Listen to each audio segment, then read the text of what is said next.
Since June 19th, 1949, the NASCAR Cup Series has competed from coast to coast across America, turning millions of miles and making a lifetime of memories across its 75-year catalog. Throughout the 2,731 races the Cup Series has competed, it has tackled some of the toughest challenges in all of motorsports, from the treacherous tracks of concrete to the always grimy racing of dirt, from the grassroots tracks of North Wilkesboro to the glitz and glamour of Los Angeles, to the friendly confines of Martinsville to the biggest stage in Daytona. The NASCAR Cup Series has raced on just about anything.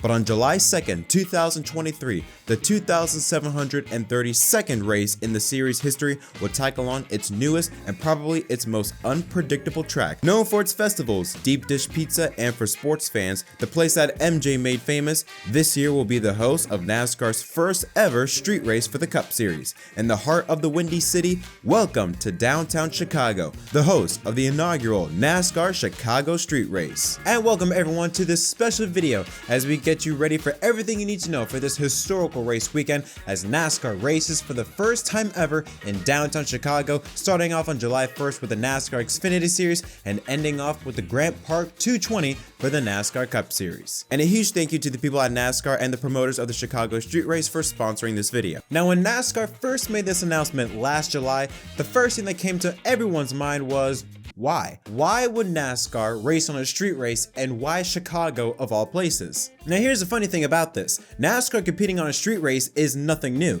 In fact, NASCAR has been trying to race on a street course since the 80s, more than 40 years in the making. See, back in the 80s, a proposed new division by NASCAR was in the process of being made called the NASCAR Left-Right Series. A series committed to only racing on road courses and street racing, with Bill France Jr. and Ken Clapp, a longtime NASCAR executive, holding serious discussions about having NASCAR-sanctioned street races at iconic American venues like Candlestick Park in San Francisco. It even got to as far as NASCAR holding its first street race on August 10, 1986 at Tacoma, Washington, around the Tacoma Dome for its Winston West division, now called the ARCA Menards West Series. And unfortunately, not too long after, NASCAR scrapped the Left-Right Series, but its eyes on street racing never went away.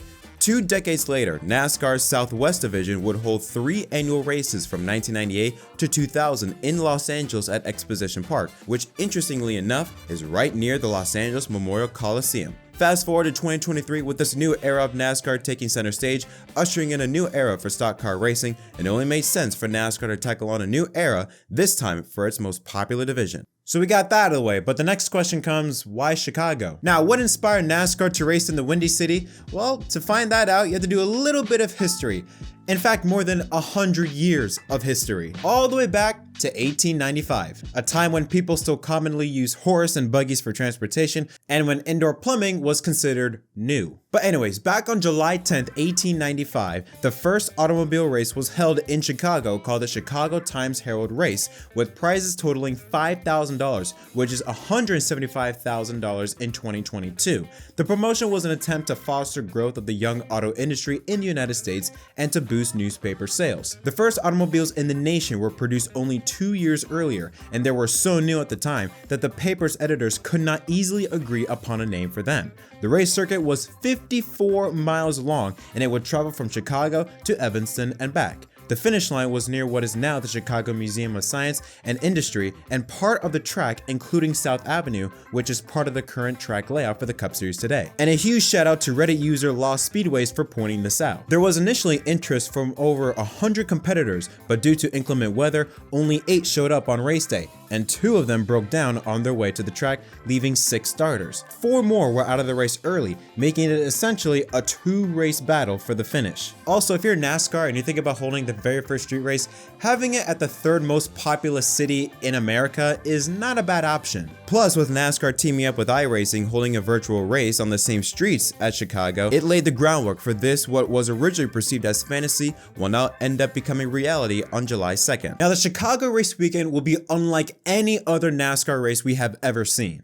From the beautiful backdrop of Chicago's majestic skyline and beautiful Lake Michigan to the A-list concert performances of the Chainsmokers, Miranda Lambert, the Black Crowes, and Charlie Crockett. Me personally, I'm more excited for the Black Crowes. If you played NASCAR 06, you would understand why. But as a fan, not only do you get racing and concerts, there's also so much to do around the city of Chicago. From the landmark tourist attractions that surround the city like the Adler Planetarium and the Art Institute of Chicago, to visiting some of Chicago's most iconic iconic venues and sceneries like the Chicago Theater, or taking a ride on the Wendella boat tour, a nearly 90-year tradition visiting some of the most beautiful and larger-than-life skyscrapers of Chicago. And if you're a foodie like me, don't worry about that, because Chicago's got everything you need if you want to get your grub on. If you have a sweet tooth like me, don't worry about that, Chicago's got you. Garrett Popcorn Shops, which has been a thing since the 1950s, has handcrafted mixtures from caramel to spicy cheese corn to everything in between to satisfy your sweet tooth needs. Now remember earlier when I talked about Chicago being known for deep dish pizza? Well, here's one of them. Lou Malnati's in the South Loop part of Chicago within reach of the track will be the place to be if you want some homegrown Chicago style pizza. Or you can choose one of Let Us Entertain You's 80 plus restaurants, from burger restaurants like M Burger, to steakhouses like RPM Steak, to sushi restaurants like Sushi Sun, and plenty more to choose from. But yes, with all the concerts, festivals, hospitality suites, premium suites,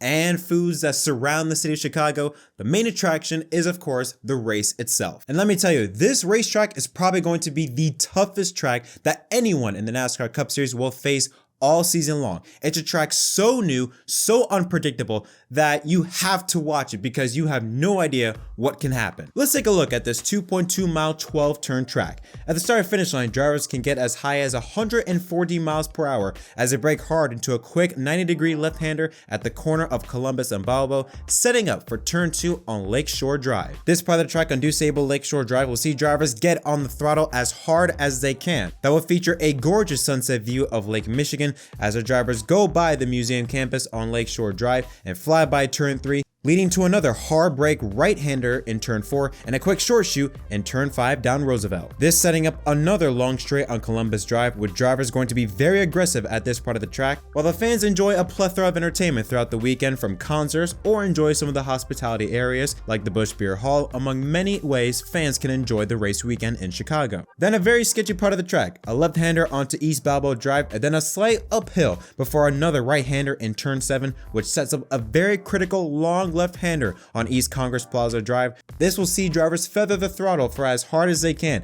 as they maneuver through this long corner before a quick right-hander in turn 10 and another short shoot right-hander in turn 11, setting up for the final turn on East Jackson Drive with one more right-hander that leads back to the start-finish line at Buckingham Fountain to complete a lap at the Chicago Street Race. Now, when you look at this track, really every part of this track offers an opportunity to pass, but also an opportunity to make a mistake. You see, since this track is going to be using actual roads and not the traditional roads that the Cups drivers are used to running, is going to be a completely different challenge for the drivers to tackle on. If I were to compare this track to another actual Cup Series circuit, I would compare it to maybe a track like Darlington, a track that's going to force drivers to be very easy on the tires and is going to see them slipping and sliding a lot. Or another road course like Sonoma, a track that has a good amount of elevation change and very little room for error. Now, one thing that you're going to see from the Chicago Street Race is drivers are going to get physical. This track offers a lot of opportunity for that to happen. Turns 1, 4, 6, 7, and 12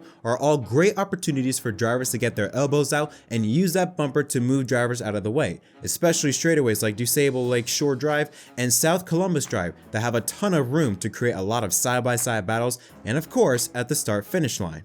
A big hot spot is right off the bat in turn number 1. As you can see here, it is a very wide corner, but it has very little room for error since that wall is gonna be close and drivers are gonna use as much racetrack as possible to either get side by side with their opponents or potentially move them out of the way as they enter turn 2 around DuSable Lakeshore Drive. Now obviously the most exciting parts are going to be on these straightaways right here. For example, going down South Columbus Drive, this is going to offer opportunity for drivers to get 3 wide, potentially again make moves into hard braking zones that should offer a lot of passing opportunities and some exciting racing. Not to mention also the East Congress Plaza Drive, that long left-hander that's going to be very critical to see which drivers can position their cars better than the others to be able to get that long drive speed and be able to carry speed onto South Michigan Drive into the final 3 corners, heading back to the start finish line. I mentioned this track has no room for error. Unlike the traditional road courses like Watkins Glen and Sonoma that, although they don't have much track surface,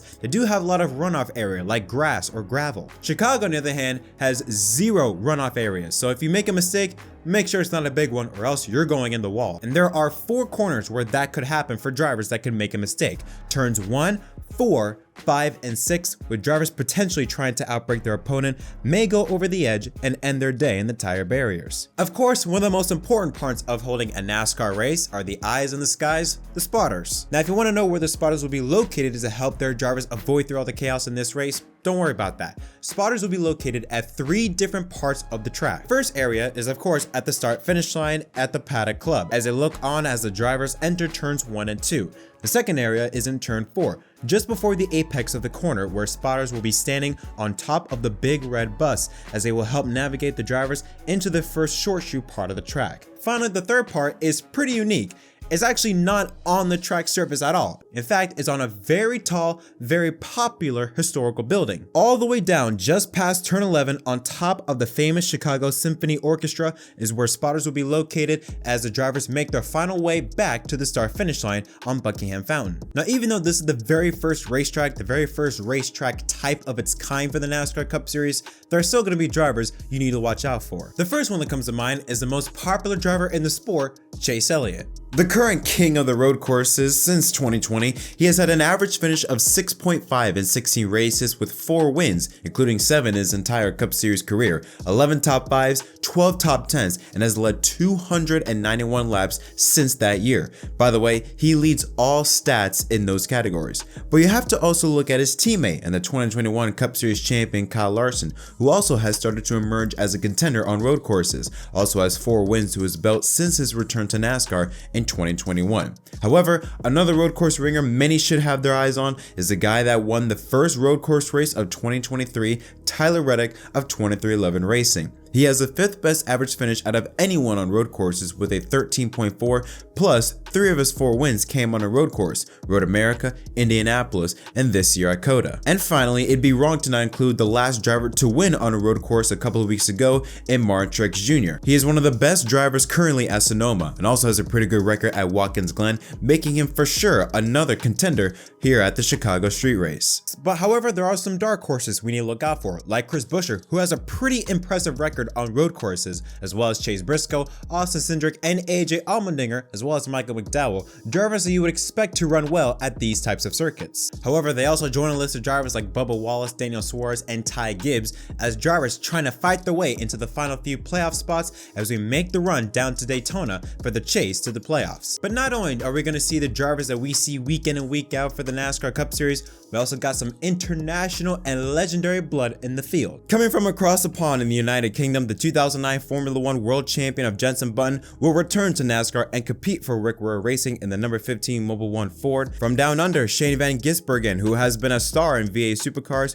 a 3-time champion, who is a current 2-time defending champion at the moment, and a 2-time winner of the Bathurst 1000 of New Zealand, will be a part of Project 91 at Trackhouse Racing to compete in his very first NASCAR Cup Series race. And that's it. That's everything you need to know about NASCAR in Chicago. Honestly, my thoughts on this, I am super excited. I know there's been a lot of talk, a lot of everything regarding this race, but me personally, I am super excited to see NASCAR at the Chicago Street Race. Not only to see what happens in the race, there's a lot of storylines going into that event. Also because it's so different from what you see at normal NASCAR races. Everything from top to bottom is going to be completely different. Now, I mentioned at the track layout between turns 2 and turn 7 that in the middle of the racetrack, there are going to be concerts, festivals, different types of amenities, and different types of forms of entertainment throughout the race weekend. If you want to, go over to the NASCAR Chicago Street Race website and get your general admission tickets, general admission or general admission plus. They are still available.